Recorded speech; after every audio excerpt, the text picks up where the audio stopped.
Si nous restons dans cette posture de peur, nous serons lâches et l'histoire nous jugera. Nos enfants poseront des questions, nos petits-enfants poseront des questions. Nous sommes en train d'écrire l'histoire, il n'y a pas de place pour la lâcheté. Si nos ancêtres avaient été lâches, nous ne serions pas là. Souvenez-vous, je vous prends un exemple des peuples Bamileke et Bassa, je veux parler des Camerounais. L'Union des populations du Cameroun, qui depuis les années 50 a commencé une lutte implacable contre les colons. Mais ils ont été massacrés. Les armées coloniales françaises en son temps ont déversé des bataillons d'infanterie, des chars, des hélicoptères, ont anéanti des villages entiers. Les tortures les plus inhumaines ont eu lieu en cette période. Vous pourrez faire des recherches sur ce qu'ils appelaient la balançoire ou le bac à ciment. Des centaines de milliers de populations ont été décimées ici en Afrique parce qu'ils ont osé demander aux colons de quitter leur terre. Ça a abouti à une guerre civile qui a duré plusieurs années. C'est pour dire que des gens ont osé, ont affronté à main nue les impérialistes pour que nous soyons là. Il n'y a pas de raison que nous ne puissions pas affronter les impérialistes pour que nos générations à venir puissent vivre. Il y a beaucoup d'exemples à travers l'Afrique d'hommes courageux qui ont refusé d'être lâches, qui ont combattu, qui ont fait face. Eh bien, soyons dignes de ces gens. Nous sommes leurs descendants et soyons dignes d'eux. Un lâche ne peut pas être digne. Ne soyons pas lâches, jeunesse africaine. Nous sommes ici pour parler d'un crime qui défraie en ce moment la chronique locale, suisse et internationale.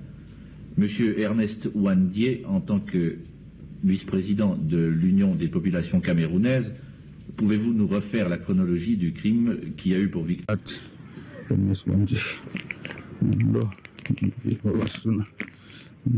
mon président section IPC, pour moi, Matadoué, bon, non, c'est bon,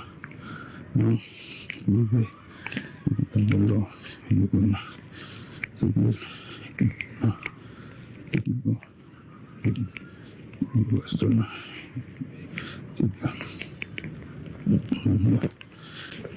Ini bonde bang balik mana bis kanan ini semua kita punya malik ini malik begini dengan balik Camarades mille, camarades mille, camarades mille, camarades mille, camarades mille, camarades mille, camarades mille. Mbombo bengan kanji bengan pim, mbombo nokoma. Camarades, président section UPC. J'étais ici le 14 janvier dernier pour te rendre hommage relativement à ce que tu avais dit. Comme il est de tradition ici, je dépose mes paix et ce jupe pour vous dire que je ne suis pas venu te déranger. Je suis venu dans le sillage que tu as défini pour rester dans la paix et éduquer les masses camerounaises.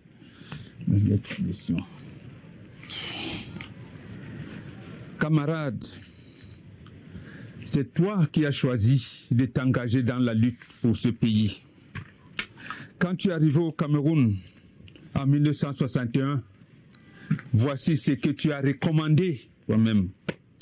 Tu as dit, je cite, « Toute organisation militaire ou paramilitaire qui continuera à se couvrir du manteau de l'UPC et armée pour combattre les actes et exactions seront considérés comme servant la contre-révolution.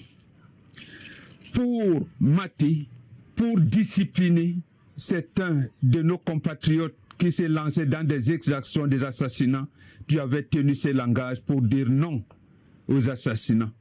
Parce que vous l'avez déjà défini depuis la création du CNO, Comité national d'organisation en 1957, qui a continué avec le SNDC et le FLNK. Tu avais prononcé ce discours au cours d'un rassemblement que tu avais voulu éducatif. C'était le 15 septembre 61, de la réunion de la réorganisation du maquis. Tu as réitéré en 1962 que après la réunification, soi-disant, le 20 mai 1962, tu avais dit ceci. Citoyens libres ou esclaves, tu avais énoncé les orientations que tu nous as confié de suivre jusqu'à aujourd'hui. Vous avez dit ceci. S'il est déjà très grave d'avoir des esclaves, il n'y a plus rien de plus grave que d'avoir des esclaves et les appeler citoyens. À quelques mots près, en ces termes qu'un philosophe étranger dénonçait il y a 2 ans à l'époque, l'hypocrisie manifeste des régimes d'oppression de matière à conception de la liberté des peuples. Tu avais dit, camarade, que le Cameroun indépendant que tu avais mis entre guillemets continue dès lors à être dirigé de l'extérieur, cette fois par l'intermédiaire d'une poignée de gouvernants autochtones vendus corps et âme aux puissances coloniales à qui ils doivent provisoirement imposer à la tête de notre pays. Oui, tu avais cité les noms. Tu avais dit les Aïdjo, Aruna, Assalé et autres Foncha, que l'ironie du sort maintient encore à la direction des affaires nationales, sont des hommes préposés à la liberté, mais qui ont malheureusement, par un plat de lentilles, renoncé à cette liberté et prêté serment de servir loyalement jusqu'à la mort l'impérialisme international dirigé par les États-Unis. Tu avais dit que malgré tout cela, camarades, il y a les lieux d'espoir qui demeurent. Ce 20 mars 1962, tu concluais ton discours en ces termes. Les chances de succès pour que les forces patriotiques gagnent le combat demeurent toujours grandes pour le peuple camerounais. Mais aussi longtemps que nous ne saurons réaliser l'unité, nous ne saurons pas tirer le maximum de profit des chances qui nous sont offertes. Mes camarades, tu avais insisté en disant la gravité de la situation, même que l'amour que nous portons tous de notre pays et son peuple commande que tous les enfants camerounais se donnent la main et se serrent les rangs pour porter le coup décisif au régime néocolonial agonisant. Oui, c'était sous Maquis, à Tonga, le 20 mars 1962. Mais lorsque tu te fus livré toi-même parce que tu avais analysé la situation en août 1970, au cours d'un procès que tu avais jugé inopportun, de parodie de justice, et qu'on vienne t'assassiner ici même le 15 janvier 1961, tu avais dit qu'on ne devrait pas te bander les yeux. Tu devrais donc affronter la réalité en face et surtout, et ceux qui avaient la charge de tirer sur toi et les jeunes écoliers qu'on avait amenés soi-disant pour les désorienter de la lutte noble que tu menais, tu avais dit ceci: la vérité voyage sans passeport. Dans 20 ans, les mêmes choses se reproduiront. Tu as dit, le sang des martyrs qui est versé sur le sol camerounais constituera une sémence pour le patriotisme. Et tu avais terminé, avant de donner toi-même le coup d'exécution des balles qui allaient tomber sur toi, tu as dit, allez dire à ma femme et à mes enfants que je n'ai pas trahi. Oui, camarade, tu n'as pas trahi. Parce que vous nous avez appris, toi et tes camarades Oumniové, Félix Roland Mounier et King Abel, que la lutte que vous meniez avait en son sein des démagogues, des opportunistes, et tout ça. Et vous avez dit qu'il y aurait d'ailleurs les dicocons, les fingons, c'est-à-dire des traîtres, mais qu'on ne devrait pas perdre de vue l'orientation finale qui est la survie de notre peuple, la souveraineté du peuple camerounais et des peuples noirs. Oui, ta femme et tes enfants ont compris le message que tu as envoyé, que tu n'as pas trahi. Oui, le sang que tu as versé en disant a créé, a fait naître d'autres patriotes qui vont continuer ton combat. Sous la bannière UPC, mais également ailleurs, parce que vous aviez dit que l'UPC est l'âme immortelle du peuple.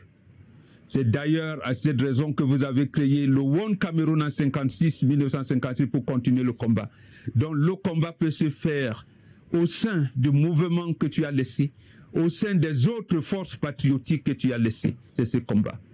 Mais pour le cas aujourd'hui, je te demande de pardonner, camarades, de pardonner ceux qui, au travers des lentilles que tu dénonçais, que Aïdjo, les Mouna, les autres avaient pris, il y en a qui continuent. Et ces démagogues, ils sont encore dans nos rangs. Il y en a qui ne trouvent pas l'oukrétidance de venir t'insulter en public. Pardonne-leur.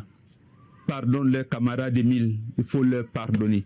Parce que l'indépendance que tu as voulu, c'était également pour ces compatriotes-là.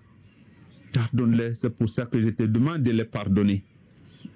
Et n'arrête pas, comme il est coutume dans notre histoire, et tu es de la région qui t'a mené, j'ai lancé ici, camarade, que le suite, et tous, vous en étiez, vos enfants qui vous ont donné le combat, ce que votre sang de nationalistes a engendré comme patriotes aujourd'hui, que vous les encadriez à mener le digne combat que vous avez commencé, auquel vous avez posé les bases d'une mission.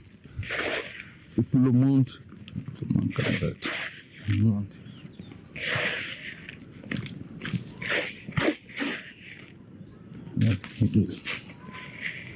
Maintenant, camarades, au moment où on se sépare, je te dis, tu as dit la paix. Vous avez dit que vous vouliez les citoyens libres.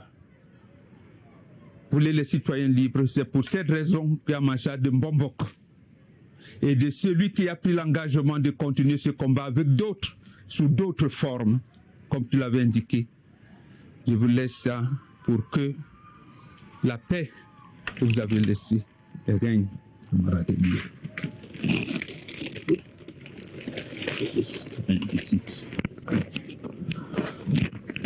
Camarades, merci. Et nous avons une mission.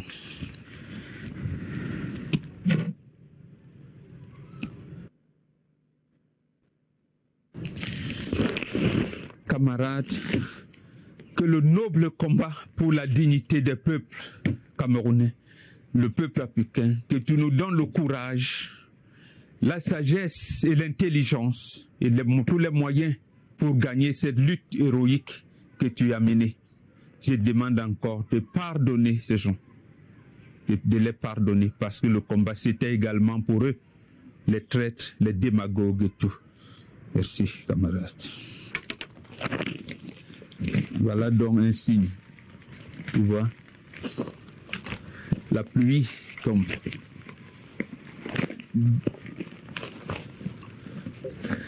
Camarades, merci.